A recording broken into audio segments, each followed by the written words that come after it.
অমৃতার কাছে আনন্দের খোঁজ জানতে পেরে আনন্দীকে উদ্ধার করতে গেল আদি। হ্যাঁ বন্ধুরা, এমনটাই দেখা যাবে। তাই সম্পূর্ণ জানতে ভিডিওটিতে লাইক দিয়ে চ্যানেলটি সাবস্ক্রাইব করে দেখতে থাকুন।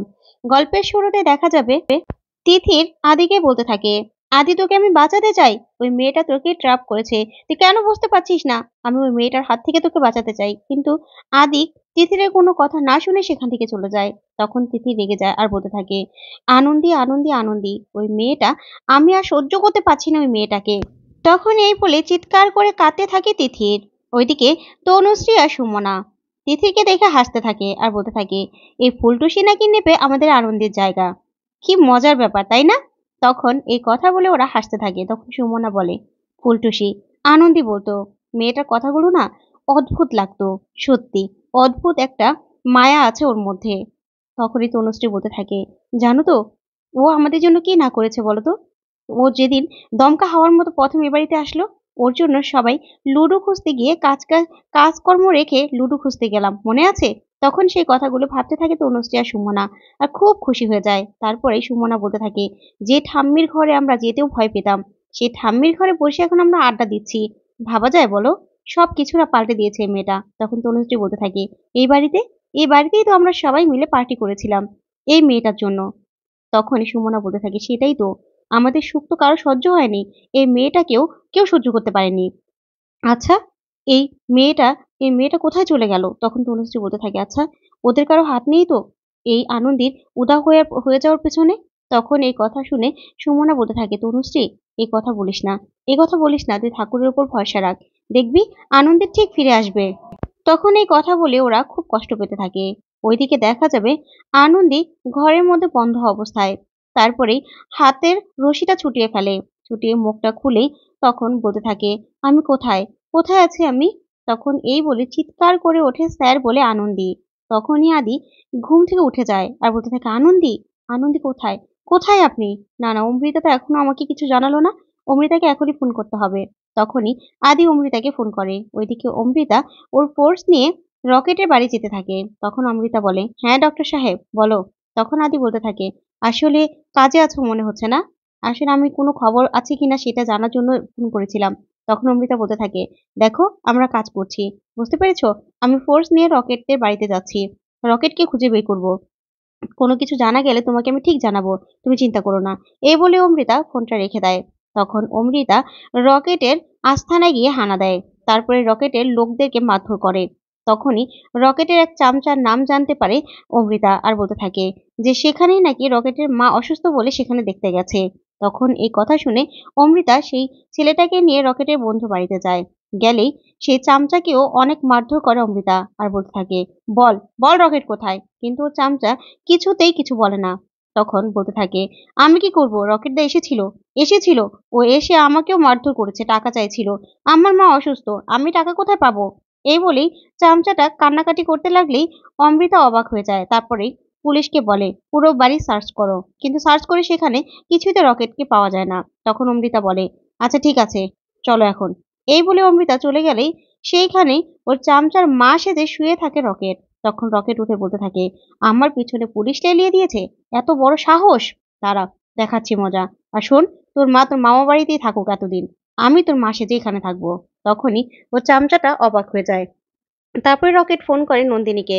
নন্দিনীকে ফোন করে বলতে থাকে, ম্যাডাম, আপনি আমার পিছনে পুলিশ লেলিয়ে দিয়ে আবার ওখানে বসে বড় বড় কথা বলছেন, আমাকে দিয়ে আপনি কাজটা করালেন, আবার এখন আমার পিছনে মহিলা পুলিশ লাগিয়ে দিয়েছেন। তখন এই কথা শুনে নন্দিনী বলতে থাকে, দাঁড়াও দাঁড়াও, মহিলা পুলিশ, কি বলছো তুমি? কে করলো এই কাজ? তাহলে কি আদি? ও সেই জন্যই তিথিকে নিয়ে যায়নি? তখন রকেট বলতে থাকে, দেখুন, আমি যদি ফেঁসে যাই না, আমি সবাইকে ফাঁসিয়ে দেবো, সবাইকে ফাঁসিয়ে দেবো। তখন নন্দিনী বলতে থাকে, শোনো, তুমি না কদিনের জন্য আন্ডারগ্রাউন্ড হয়ে যাও, আর আজকে যেখানে আছো সেখানেই থাকো, এখান থেকে একদম বেরোবে না, ঠিক আছে? তখন এই কথা শুনেই রকেট বলতে থাকে, তারপরে? তখন নন্দিনী বলতে থাকে, কালকে থেকে তো তিথির আর রাতে বিয়ের আয়োজন শুরু হয়ে যাবে, তখন সবাই ব্যস্ত থাকবে। তখন রকেট বলতে থাকে, তো কি হয়েছে, আমি কি বিয়ের ভোজ খেতে যাবো নাকি? তখন নন্দিনী বলে, না না, সেই সুযোগে তোমার একটা ব্যবস্থা করতে হবে, তুমি এখন যে বাড়িতে আছো সেখান থেকে একদম বেরোবে না। তখনই রকেট বলতে থাকে, আচ্ছা ঠিক আছে। ওইদিকে দেখা যাবে আনন্দী দরজা ভাঙার অনেক চেষ্টা করে আর সবাইকে চিৎকার করে ডাকতে থাকে, কিন্তু কেউ আনন্দের কোনো কথা শোনে না। তখন আনন্দী বলতে থাকে, আমি কোথায়? এখান থেকে আমি কি করে বেরোবো?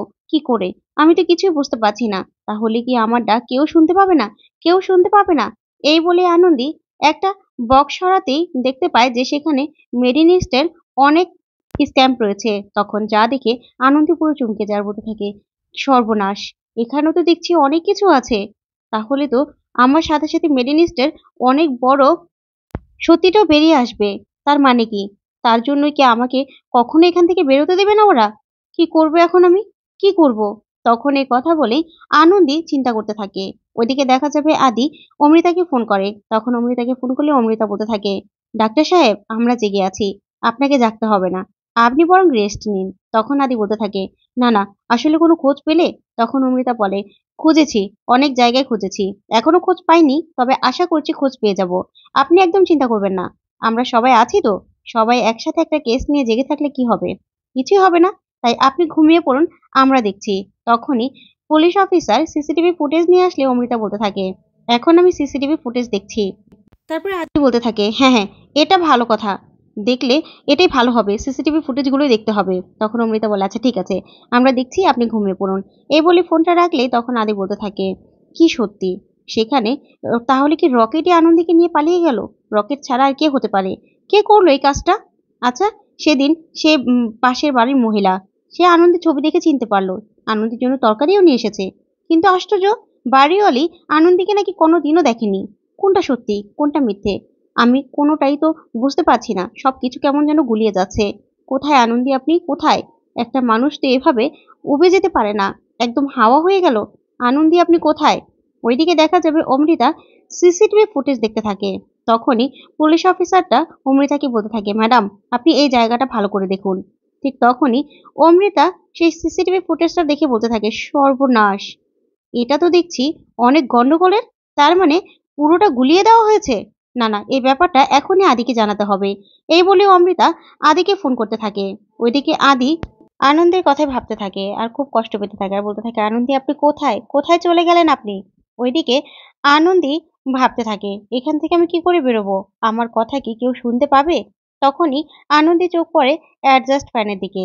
তখন আনন্দী বলতে থাকে, আচ্ছা, এদিক দিয়ে হয়তো বা কাউকে ডাকলে শুনতে পারে, কিন্তু কি করে ডাকবো আমি? কি করে?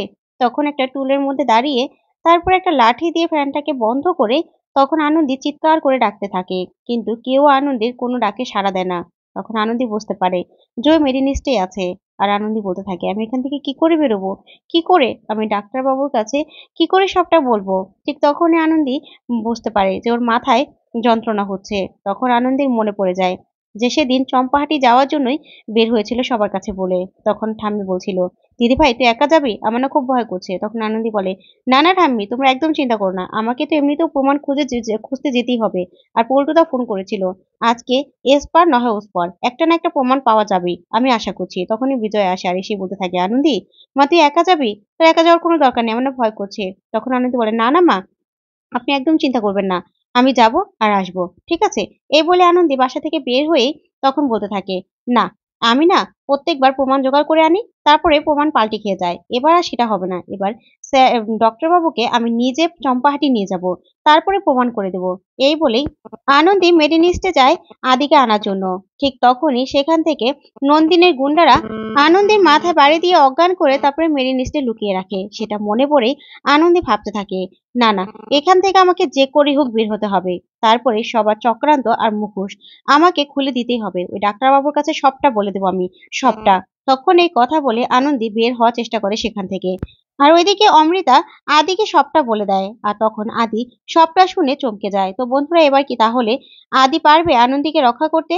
এখান থেকে ছাড়িয়ে নিয়ে যেতে? তোমাদের কি মনে হয়? কমেন্ট করে জানাও। ধন্যবাদ।